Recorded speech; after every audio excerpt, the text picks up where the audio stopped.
भारत दुनिया को ताकत दिखा रहा है। अचानक से पाकिस्तान क्यों भड़का है?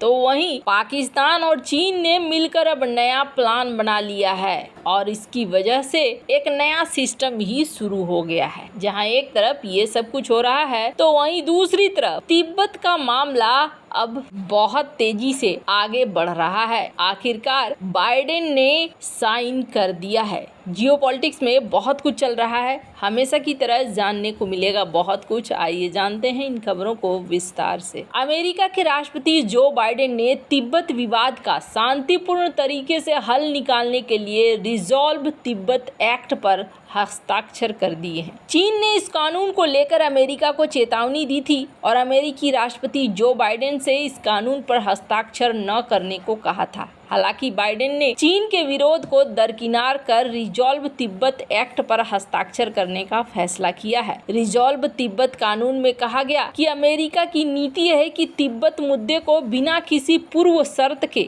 बातचीत के जरिए शांतिपूर्ण तरीके से हल किया जाना चाहिए। ये कानून तिब्बत के बारे में चीन के झूठ से निपटने की कोशिश की गई है और चीन से तिब्बत के इतिहास के बारे में गलत और भ्रामक प्रचार बंद करने की मांग करता है। साथ ही ये कानून चीन के भ्रामक दावों से निपटने के लिए अमेरिका के विदेश विभाग को ताकत भी देता है। कानून में तिब्बती लोगों के अलग धार्मिक, भाषाई और ऐतिहासिक पहचान को परिभाषित किया गया है।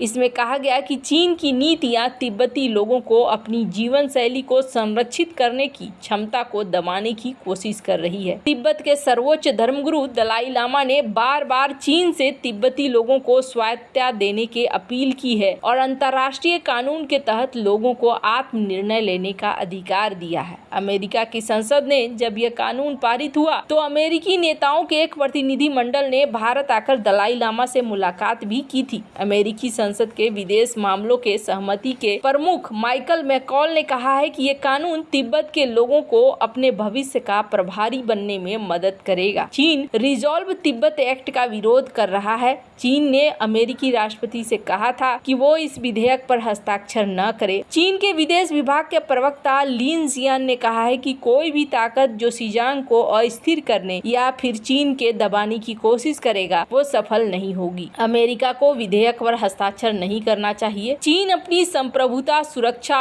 और अपने हितों के लिए सख्त कदम उठाएगा। चीन तिब्बत को शिजांग कहकर संबोधित करता है। चीन ने इस साल अप्रैल में कहा था कि वो सिर्फ दलाई लामा के प्रतिनिधियों से बात करेगा, न कि निर्वासन में चल रही तिब्बत सरकार से। चीन ने दलाई लामा के तिब्बत को स्वायत्तता देने की मांग भी खारिज कर दी है। चीन के तिब्बत पर कब्जे के बाद साल 1959 में 14वें दलाई लामा तिब्बत से भागकर भारत आ गए थे। उसके बाद से ही दोनों पक्षों के संबंध तनावपूर्ण हैं। खैर, जहां एक तरफ तिब्बत मामला एक बार फिर से दुनिया के सामने निकल कर आ रहा है तो वहीं दूसरी तरफ चीन और पाकिस्तान का परमाणु गठजोड़ एक बार फिर खुलासा हुआ है। चीन की ओर से पाकिस्तान को उसके परमाणु और मिसाइल कार्यक्रम के लिए लगातार मदद मिल रही है। अंतर्राष्ट्रीय प्रतिबद्धताओं का उल्लंघन करते हुए बीजिंग की ओर से पाकिस्तान को गुप्त सहायता दी जा रही है। बीते 4 सालों में ही भारतीय खुफिया एजेंसी ने पाकिस्तान को आपूर्ति के लिए यूरोप और अमेरिका से चीनी संस्थाओं द्वारा खरीदे गए दोहरे उपयोग वाले वस्तुओं के कम से कम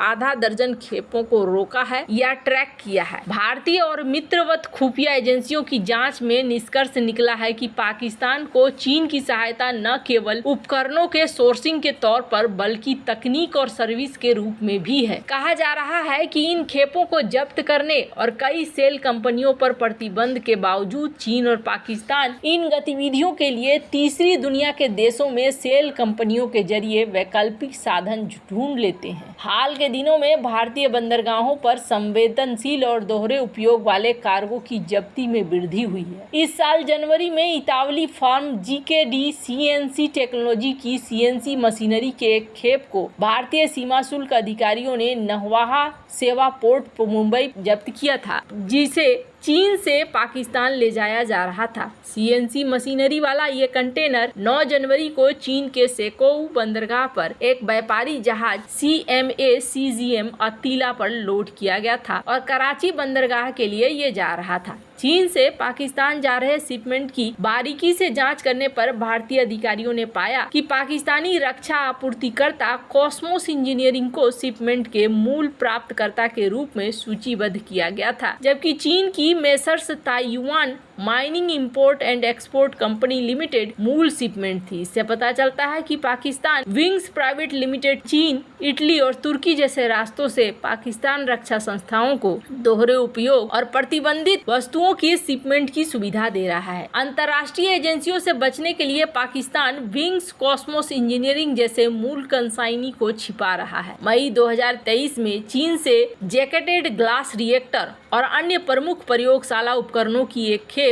पाकिस्तान के परमाणु कार्यक्रम के लिए जा रही थी। इसे भी बंदरगाह पर भारतीय अफसरों ने जब्त कर लिया था। माल्टा का झंडा लगा जहाज खेप को किंगदाओ बंदरगाह से कराची ले जाया जा रहा था। जहाज जब नहवाहा सेवा बंदरगाह पर पहुंचा तो भारतीय सीमा शुल्क के अफसरों ने पाया कि शिपिंग विवरण में वर्ल्ड पांडा लॉजिस्टिक कंपनी लिमिटेड को सीपर के रूप में दिखाया गया, जबकि उपकरण का निर्माण चीन के शेंडोंग प्रांत के जिनान में स्थित मेसर्स बायोबेस इंटरनेशनल कंपनी ने किया था। प्राप्तकर्ता को emerging future solutions private limited के रूप में सूचीबद्ध किया गया था, जो पाकिस्तान के रक्षा विज्ञान और टेक्नोलॉजी की रावलपिंडी स्थित एक सेल कंपनी है। जनवरी 2022 में पाकिस्तान के डेस्टो के लिए नियत महत्वपूर्ण इलेक्ट्रिक कंपोनेंट और मशीनरी की एक खेप को मुंबई के नहवा सेवा बंदरगाह पर जब्त किया गया था। सिंगापुर के झंडे लगे जहाज से संघाई बंदरगाह से 4 कंटेनरों में 80,390 kg वजन की खेप भेजी गई थी। डोमेन विशेषज्ञों ने जांच के बाद पाया कि इन उपकरणों का उपयोग रासायनिक परमाणु सामग्री की उत्पादन के लिए किया जा सकता है। भारतीय अधिकारियों की बढ़ती निगरानी और प्रभावी खुफिया अभियानों के कारण चीन और पाकिस्तान ऐसे संवेदनशील कार्गो के शिपमेंट के दौरान कंसाइनर के विवरण को छिपा रहे हैं। हाल के एक आकलन के अनुसार पाकिस्तान ने संवेदनशील माल की आवाजाही के लिए चीनी जहाजों को भारतीय बंदरगाहों को छुए बिना सीधे शिपमेंट मार्ग का उपयोग करने के लिए कहा है। अधिकारी सामान्य शिपमेंट लागत का 3 से 4 गुना भुगतान करने के लिए भी तैयार है। पिछले साल हर महीने दर्जनों व्यापारिक जहाज चीनी बंदरगाहों और कराची के बीच किसी भी भारतीय बंदरगाह आए बिना यात्रा कर रहे थे। ये दिखाता है कि किस तरह से चीन पाकिस्तान के बीच परमाणु कार्यक्रम पर एक गठजोड़ बना हुआ है। खैर, जहां एक तरफ ये सब कुछ चल रहा है, वहीं भारत ने जो चीन से पाकिस्तान आ रहे प्रतिबंधित केमिकल लदे जहाज को रोका, उसे जब्त किया। इससे अब बहुत सारी बहस भी शुरू हो चुकी है। भारत ने वासेनार अरेंजमेंट के तहत चीन से पाकिस्तान जा रहे जहाज को रोका, इस पर लदी एक मशीन को जब्त कर लिया था और इस बार दूसरी बार ऐसा हुआ है। पाकिस्तान में कुछ एक्सपर्ट भड़क रहे हैं भारत के ऊपर। उन्होंने कहा कि भारत पाकिस्तान के जहाजों को पकड़कर अपनी ताकत दिखा रहा है। वो इसके जरिए पाकिस्तान, चाइना समेत अपने पड़ोसियों और दुनिया को मैसेज दे रहा है। भारत ने वासेनार अरेंजमेंट के जरिए इस जहाज को पकड़ा है। वासेनार अरेंजमेंट एक स्वैच्छिक एक्सपोर्ट कंट्रोल सिस्टम है। जुलाई 1996 में औपचारिक रूप से इनके 42 सदस्य बने, जो पारंपरिक और दोहरे इस्तेमाल वाले टेक्नोलॉजी के ट्रांसफर पर जानकारी को आदान प्रदान करते हैं। पाकिस्तान के पत्रकार का कहना है कि कल को अगर पाकिस्तान और चीन भी ऐसा ग्रुप बना ले तो भारत के जहाज भी रोके जाएंगे। कमर चीमा का कहना है कि पाकिस्तान और चीन को भारत सीधा सीधा संदेश दे रहा है कि हिंद महासागर से जो कुछ गुजरेगा उस पर हमारी नजर है, ये हमारा इलाका है। लेकिन भारत के भी जहाज पाकिस्तान और चीन के करीब से गुजरते हैं, हम भी इन्हें पकड़ सकते हैं। चीमा का कहना है कि सभी डॉक्यूमेंट होने के बावजूद भारत ने इस जहाज को रोका है। खैर, आपको क्या लगता है इन सब मामले में? आपकी क्या राय है? कमेंट कर जरूर बताएं। जल्द मिलते हैं अगले वीडियो में नई खबर के साथ।